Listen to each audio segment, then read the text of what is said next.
Hello and welcome to the Story Behind the Stories, your weekly look at the pages of the Neepawa Banner and Press. Thank you very much for taking a little bit of your time and spending it here with us on NAC TV.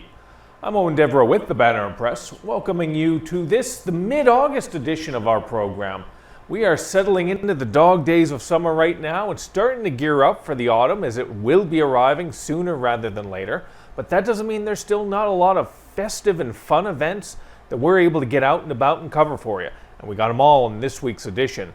I am joined this week by fellow journalist Casper Werhahn. Casper, good to have you here this week. Good to be here once again. And yeah, as Eoin said, lots of stuff going around, going on around in our area.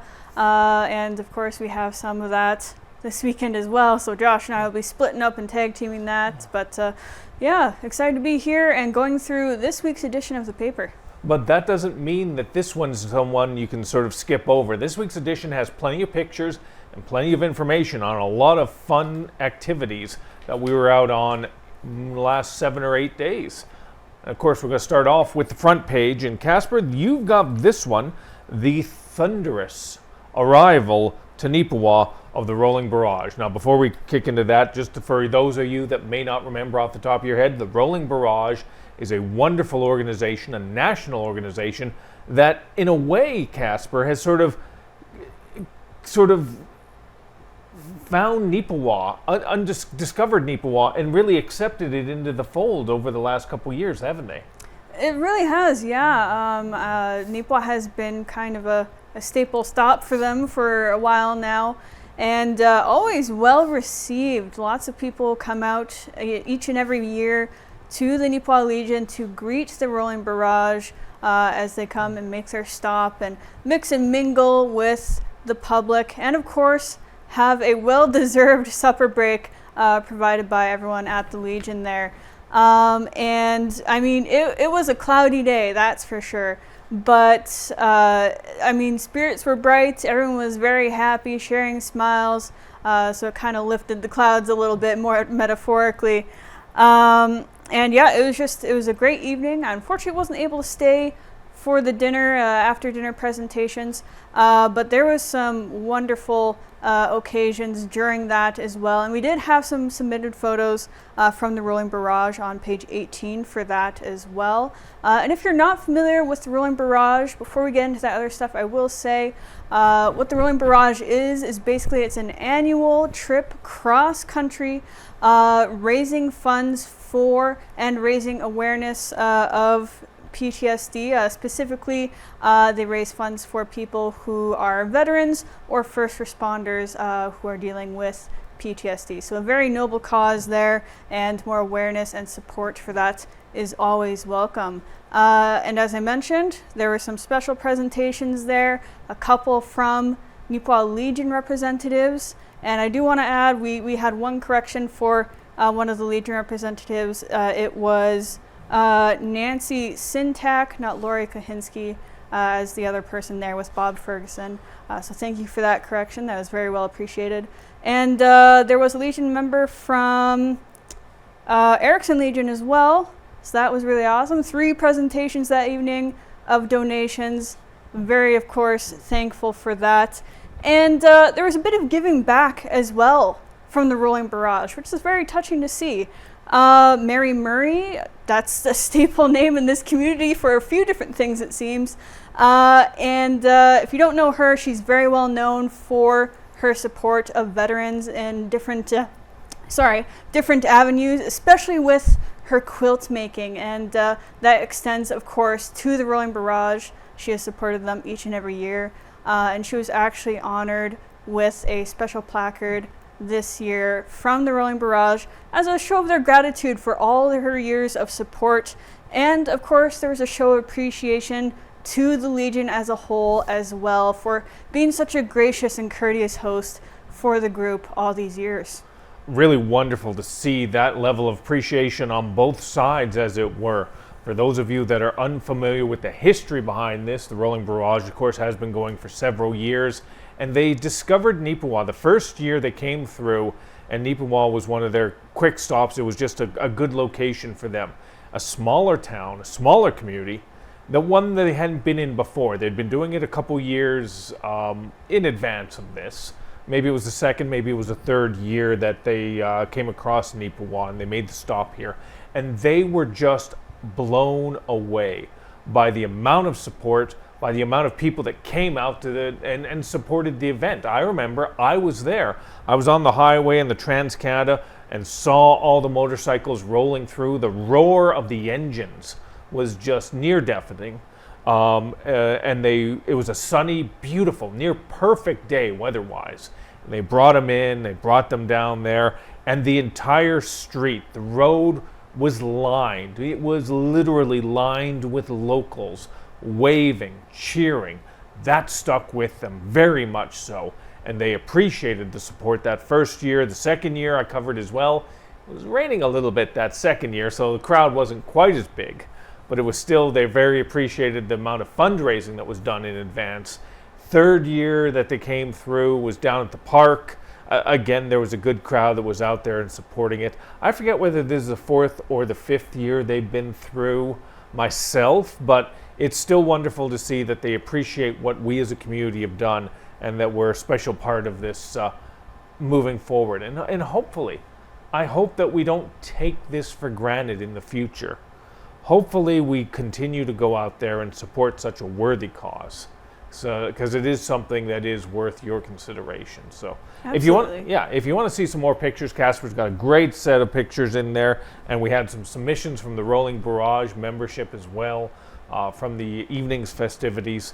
It was really great. But anything else you want to chime in on there? Yeah, actually, something you said there a moment ago sparked a memory that, story behind the stories, I'll share it with you.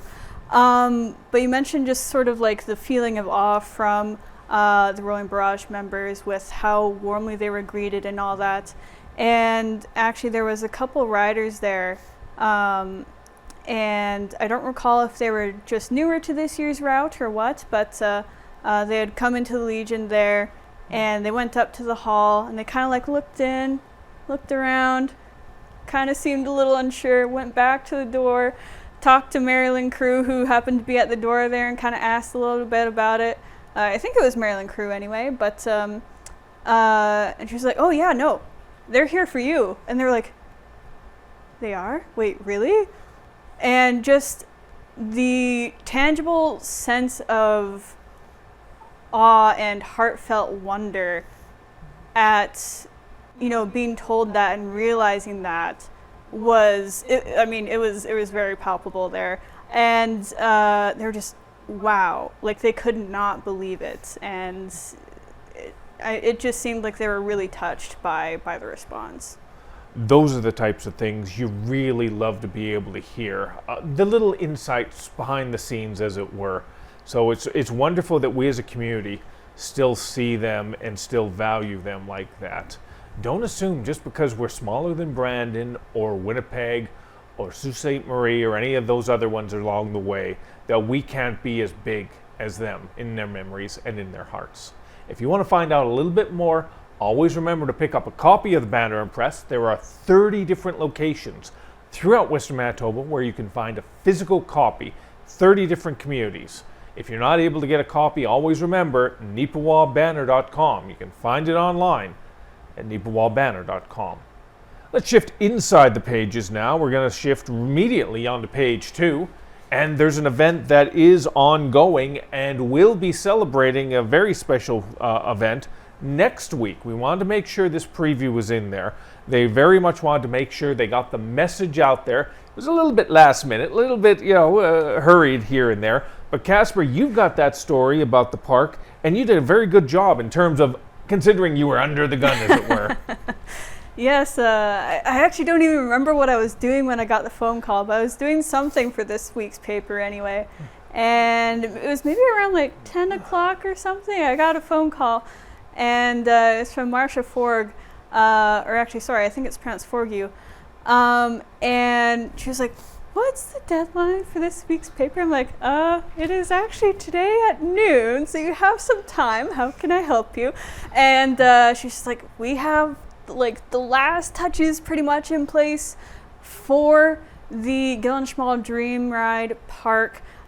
here in Nipawin, and so they're just looking to hopefully get a bit of a preview in for this week, because they're going to be holding the grand opening of that community fixture on Monday the 18th. So scrabble to get everything together and get it in for this week's paper, of course, with some wonderful photos, because it's been a while since we had an updated photo, of course, of the Pocket Park, and basically the infrastructure that they had in place there, the big infrastructure that they were waiting on was actually the installation of their hardtop gazebo. So there's a bit of coverage there for one of the picnic benches, and really the last thing that they're just waiting on right now is official signage for like all the sponsors and stuff. But yeah, I took a little walk down there, of course, for this, and got a updated look around and some updated photos, and it really looks gorgeous. I mean, they have all of the flower boxes sort of bordering the entrance there, and then some additional little flower planters around the inside there, and it's really, really beautiful. And I mean, it's a great little community space downtown for anybody to use, maybe just having lunch or having a rest during a walk or something.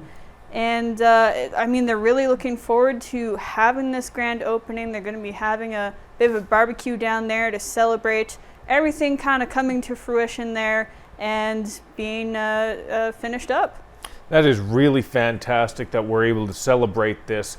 It's essentially its completion here. Again, that's going to be happening on Monday. If you're watching this before then, Monday the 18th, if I remember correctly off the top of my head, I think it's between 11 and 1 o'clock. They're going to be sort of having this celebratory, festive sort of outside thing there yes, isn't it? That is exactly right, yeah. All right, if you catch this before the 18th, before 11 a.m., maybe mark it on your calendar. Head on down there and be a part of the festivities. And if you're not able to, that's fine. The park's not going anywhere. That's downtown for a reason now, to be able to be enjoyed, for people to go down there at their leisure, and to be able to just be a part of the community. So it's really nice to be able to see that this is coming to completion, and that we're going to be able to be a part of it. Most likely you should pick up a copy of a future edition of the Banner and Press.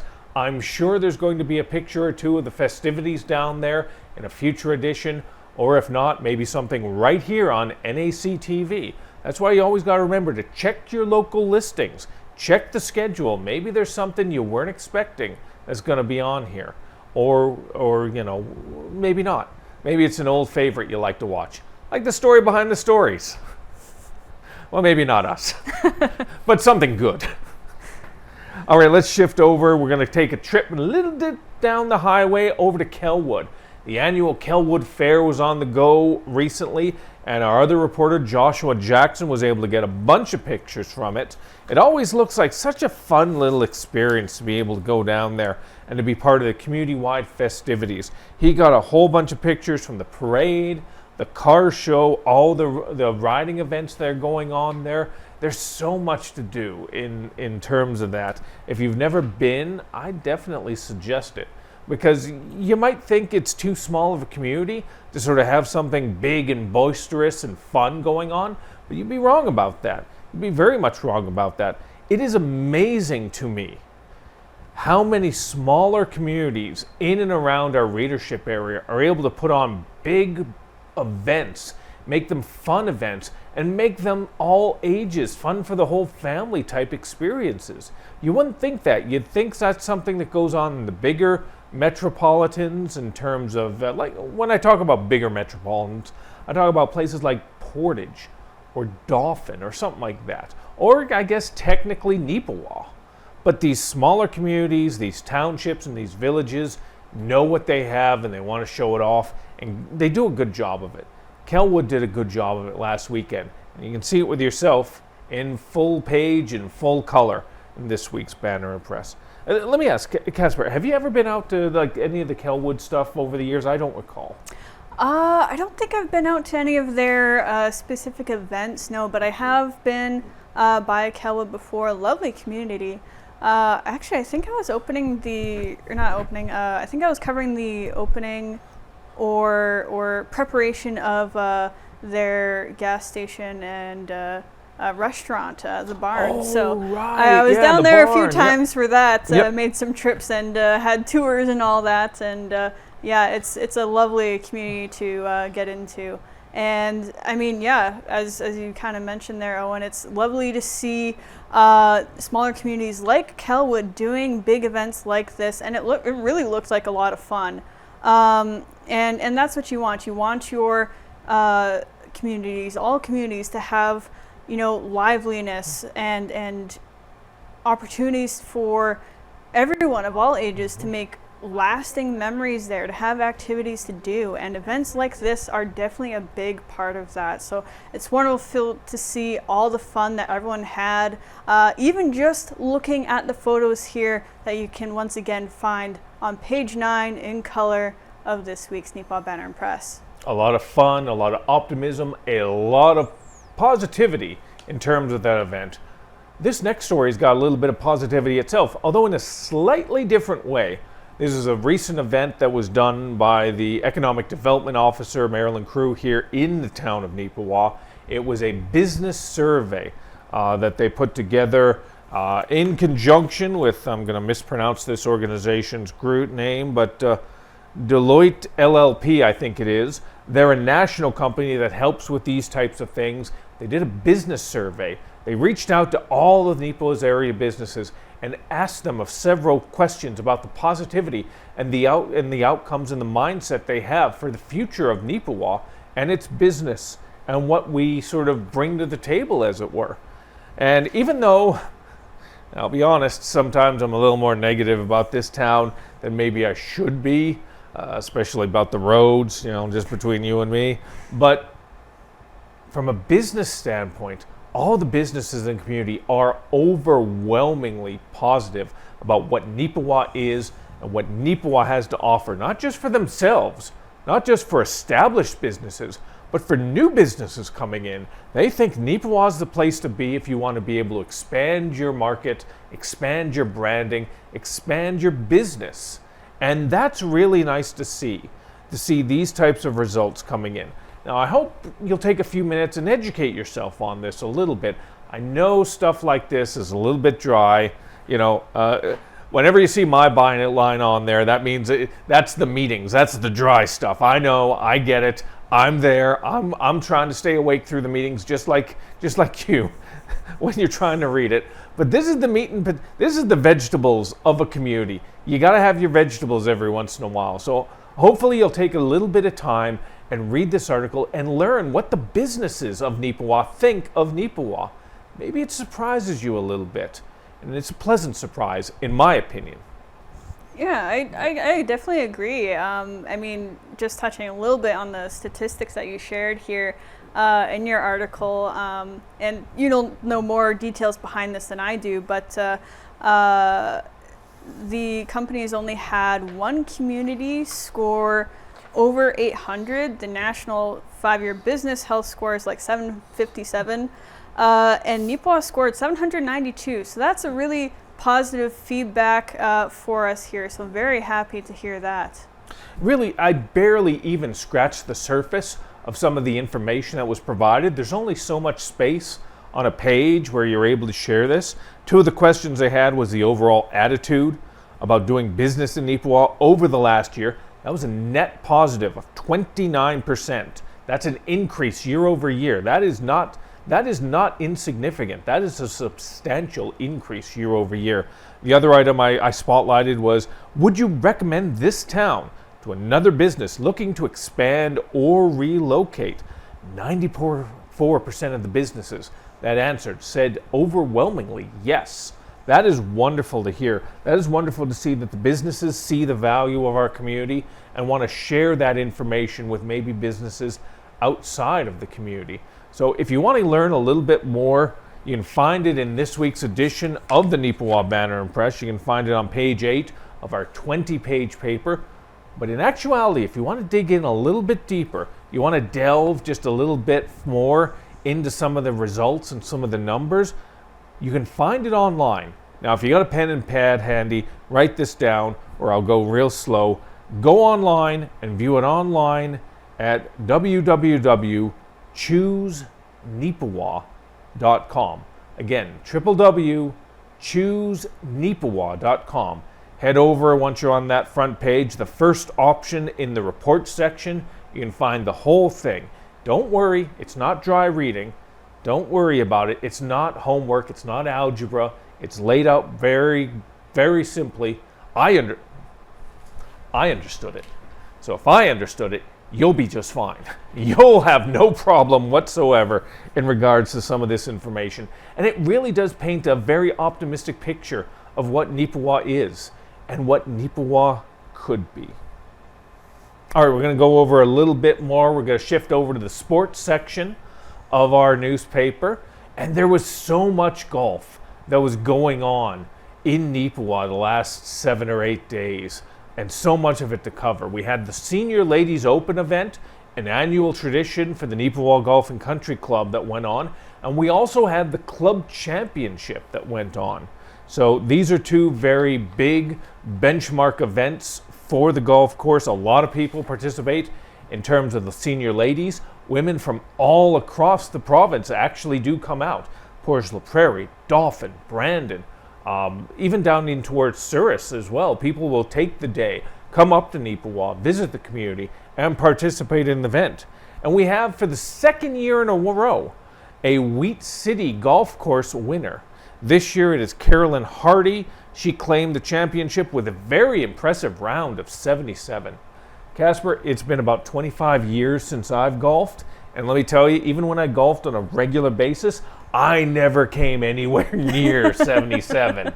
I would always be happy, quite honestly, if I was able to get, I almost didn't have 3 digits.